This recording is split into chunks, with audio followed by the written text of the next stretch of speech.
Você já se viu em uma situação que a verdade é mais estranha do que a ficção? Zenos, o curandeiro que todos achavam inútil, agora se vê no centro de uma trama de sequestros, magia e redenção. Quando uma misteriosa vice-comandante dos Cavaleiros Reais, Krishna, aparece na sua clínica, ela está atrás de um mediador que acabou com a guerra entre facções. Mas o que ela não sabe é que esse mediador é ninguém mais, ninguém menos do que o próprio Zenos. Fala aí, meu querido, como é que você tá? Tudo certo? Passando aqui rapidinho, só pedir pra você, mano, deixar teu like, se inscrever no canal pra não perder os próximos vídeos e deixe seu comentário caso você queira ver algum anime específico aqui, mano. Então, sem enrolar muito, bora pro vídeo. Krishna revela que está investigando um caso grande, mas também anda atrás de um sequestro de criança e suspeita que Zeno seja o culpado. Ele rebate dizendo que ele a salvou, e Krishna percebe que julgou errado, pedindo desculpas. Ela acha que o Zenos deveria estar desacordado por ter levado um tiro, mas ele sai ileso graças à magia defensiva. Mesmo assim, ela estranha, já que isso não deveria barrar seu disparo. E ele suspeita que ele seja um grande mago. Durante a conversa, Zenos levanta o sinal para evitar visitas. Krishna conta que veio aos cortiços para capturar alguém, um mediador que acabou com a guerra entre as três facções. Ela acredita que ele seja perigoso, mas Zenos pondera que ele pode estar só se escondendo. Ele defende o mediador, dizendo que ele apenas odeia ver gente se machucando. Krishna decide que vai ficar na clínica por ter uma cama sobrando. Ele tenta provocar ciúmes, com direito a sentar no colo dos Zenos, mas acaba caindo no sono no meio da provocação. Em seguida, Krishna pergunta sobre a possibilidade de regenerar um braço, pois viu Zofia, que ela mesma feriu, totalmente recuperada.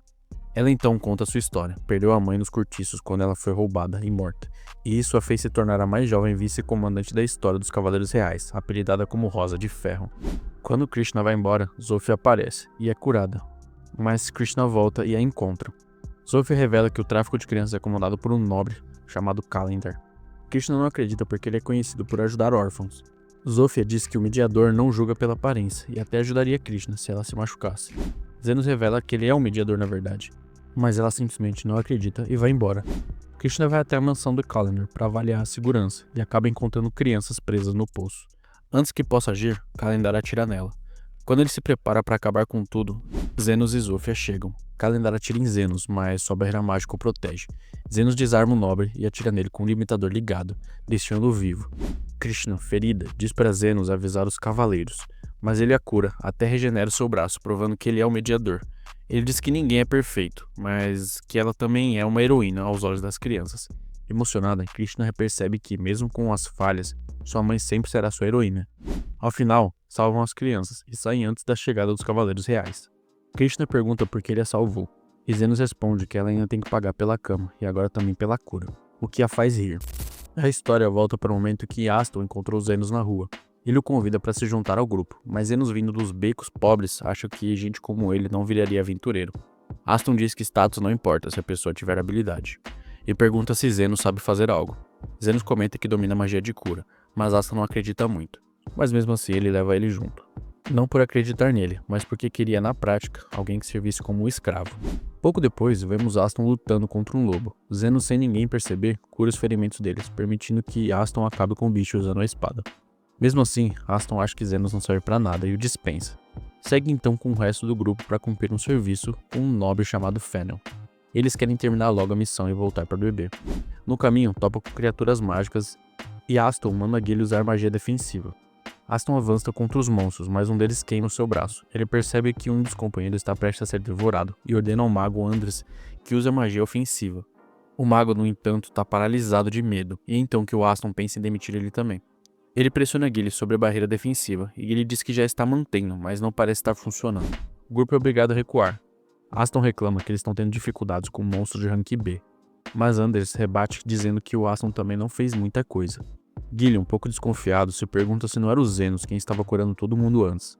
Aston acha impossível, mas admite que precisam de um curandeiro. Eles contratam então uma garota chamada Umin e retornam à caverna. Ela estranha o pedido, já que a fama deles é sair nunca ferido das lutas, mas Aston só responde que muita coisa aconteceu. Eles perguntam sobre o companheiro que quase foi devorado, e Umin diz que ele vai sobreviver, mas nunca mais poderá ser aventureiro. Aston não se importa, dizendo que ele não era forte o suficiente. Ao chegarem de volta na caverna, as feras já o recebem com bolas de fogo. Anders é atingido, e Umin alerta que ele pode morrer se não receber um tratamento adequado. Eles recuam outra vez. Aston acusa Guile de não usar a defesa, mas Umin esclarece que, sem a barreira dele, Anders teria morrido na hora. Mesmo assim, ela avisa que o ferido precisa ir para um hospital, pois nem curandeiros de alto nível poderiam salvá-lo naquele ambiente. Aston começa a perguntar se Zenos estava mesmo curando todos antes, já que, desde que ele saiu, o grupo só se machuca.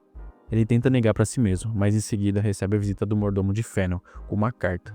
Aston está proibido de aparecer diante do nobre outra vez. O mordomo diz que, se Aston tivesse admitido que o trabalho era pesado, Fennel poderia ter arranjado outro presente para a festa de aniversário da filha.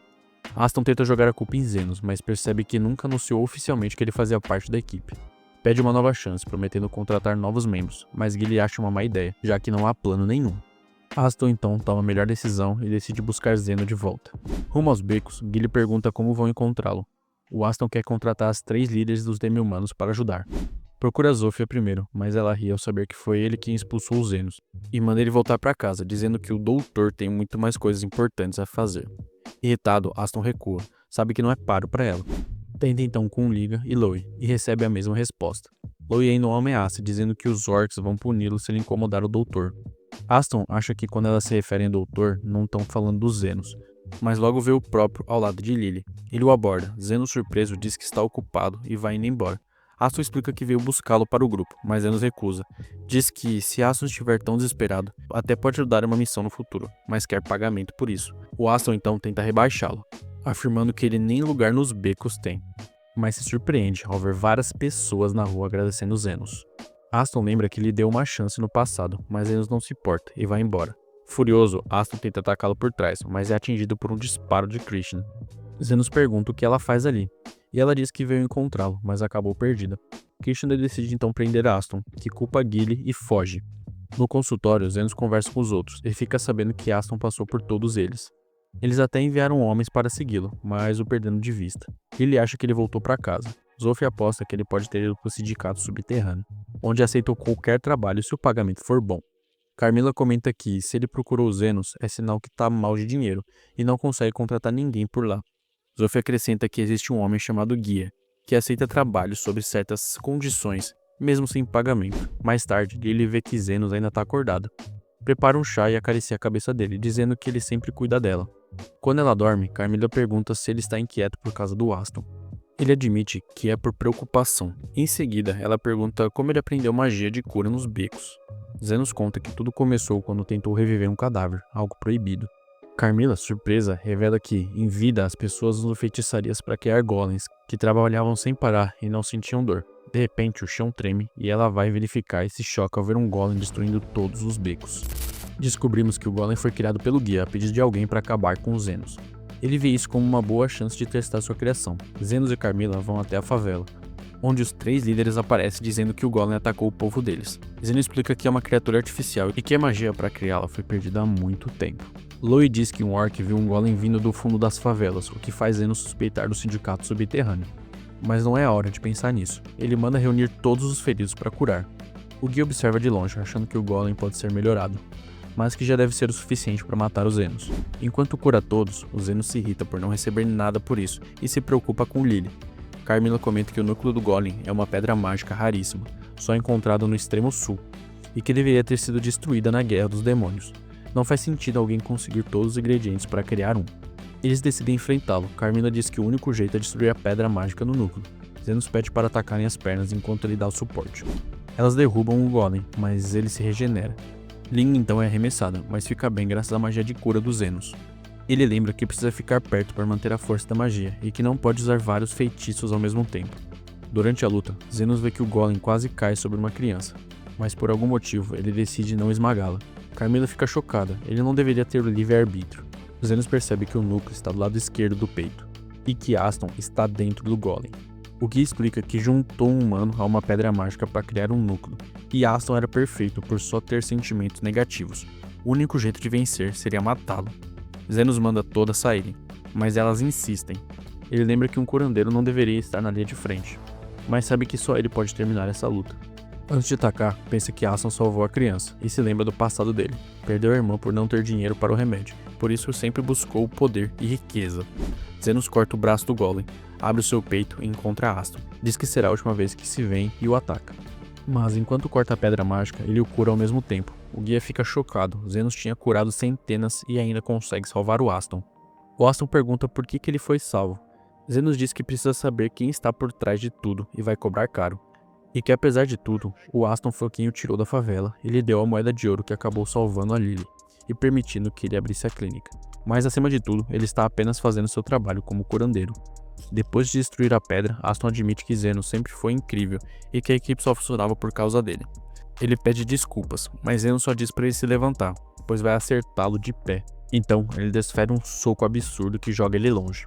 Mais tarde, Aston acorda sendo preso por Krishna, que diz que o Zenos contou tudo. Ela avisa que ele perdeu a espada para pagar os estragos, mas deixou outra moeda de ouro. Aston percebe que perdeu tudo e se arrepende por tê-lo expulsado. Enquanto isso, Zenos está exausto, mas os amigos o ajudam a voltar para casa.